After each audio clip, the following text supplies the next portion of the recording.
The sticky New York smog clung to Julia as she approached the blackout pub. It was Monday afternoon, a strangely quiet hour in the city that never sleeps. She told herself she was only going to pick up the sequin dress, a relic from her past life, but a knot of apprehension tightened in her stomach. Luca, who was sitting inside now and reading a newspaper, showed an unexpected curiosity when he noticed her. He tilted his head, a flicker of surprise in his expression. "Julia, back so soon." A wave of unwanted heat flushed her cheeks. "Just grabbing some things. One of the performers' dresses I left in the lockroom." Luca's brow furrowed slightly. "The doctor was here the other day. Said he was getting some of your things. Said you asked him to." She felt a little nervous. Philip, doing favors. Her mind raced, trying to recall a conversation, a casual mention. I might have mentioned it to him," she stammered, the lie sticking in her throat. Maybe, in a moment of weakness, she suggested he could pick up her things so she would be tempted to go back. Luca's gaze sharpened, a flicker of something that looked like anger. Anger at Philip's dishonesty, hardening his features. "Be careful with that doctor, Julia." He said it softly, but the warning was there between them. The pub was almost empty. Only Jenny, the always smiling barmaid, Luca, and Steve were inside. Steve was leaning against the bar, his charm aimed squarely at Jenny, who looked about as interested as a stone. A lone customer nursed a beer at the far end of the bar. "Hey guys," Julia said. Her voice was slightly quiet even in the emptiness of the pub. She walked past them, the familiar smell of the dressing room hitting her like a punch. The sequined dress hung limply on a hook, shimmering faintly in the gloom. She grabbed it, the fabric feeling foreign against her skin, like a costume shed from a past life. Julia glanced around the room one last time.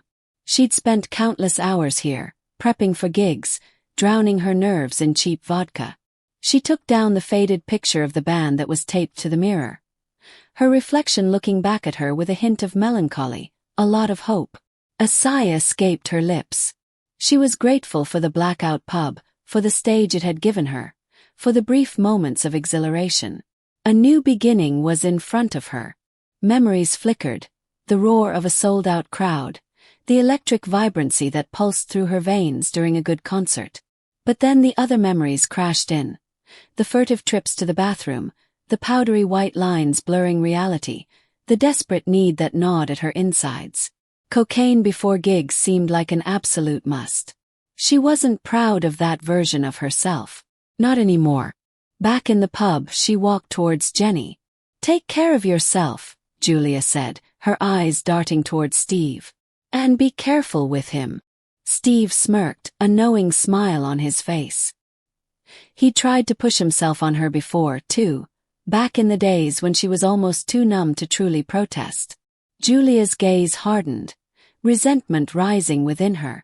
She wanted to scream at him, to unleash all the anger she felt for him, for the way he'd enabled Philip to try the substance. "Oh, and Steve, don't you ever do it again, understand?" She didn't need to specify what it was. They both knew. Steve shrugged, glancing at Jenny and back at Julia. "I don't know what you're talking about."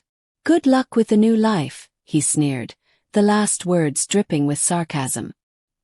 He was mocking her hopes, her relationship with Philip, her fragile dreams of a future free from the haze. Julia ignored him, the weight of the sequined dress heavy in her hands. It was time to leave this place behind for good.